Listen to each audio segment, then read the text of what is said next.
Men Brighton School o'quvchisi Abdullayev Asilbek. Ushbu ta'lim muassasasida 5 oy davomida tahsil oldim va juda ham yaxshi natijaga erishdim. TOEFL imtihonida mening natijam C1 66 overall skor bilan birinchi urinishdayoq shu natijaga erishdim. Kuniga asosiy mashg'ulotlar uchun 2 soat vaqt sarfladim va bundan tashqari qo'shimcha self study uchun 4 soatdan 6 soatgacha shug'ullandim.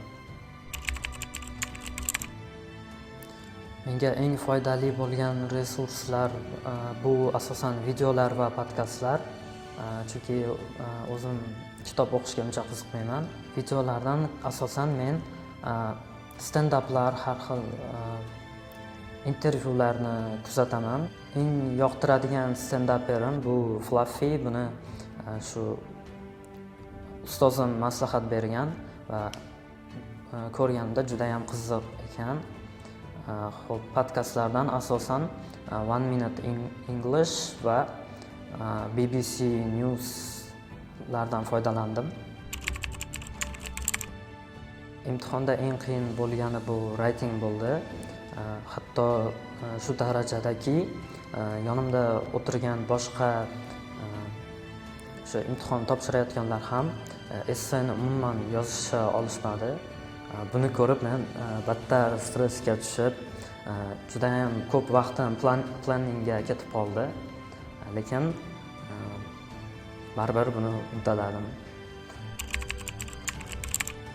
Xo'p, imtihondan bir kun oldin menda juda ham kuchli hayajon bo'ldi. Chunki speaking darajam o'ta ham past deb hisoblar edim. Imtihon kuni men o'ylaganimdan juda ham oson bo'ldi va xo'p, menga writing bo'limida o'quvchilar maktabda maktab hududini o'zlari tozalashi juda ham muhim degan mavzuda agree disagree essay tushdi.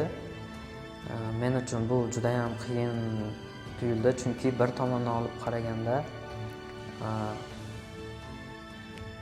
bir tomonni tanlash juda ham qiyin bo'lib tuyuldi, chunki bir tomondan olib qaraganda yoshlar uchun juda ham muhim hisoblanadi, chunki men topshirayotgan oliy o'quv yurti, ya'ni diplomatiya uchun kamida ingliz tilidan B2 daraja talab qilinar edi. Bu erishgan natijam universitetda muvaffaqiyatga erishish uchun bir yaxshi qadam bo'ldi. Keyingi yilgacha bo'lgan muddat ichida IELTS imtihonidan kamida 7 ballni qo'lga kiritishni maqsad qilib qo'yganman. O'zingizni darajasi past deb biladigan bo'lim ustida juda ham ko'p shug'ullaning va shu orqali siz nafaqat aynan o'sha bo'lim, balki boshqa bo'limlarni ham yuqori darajaga olib chiqa olasiz.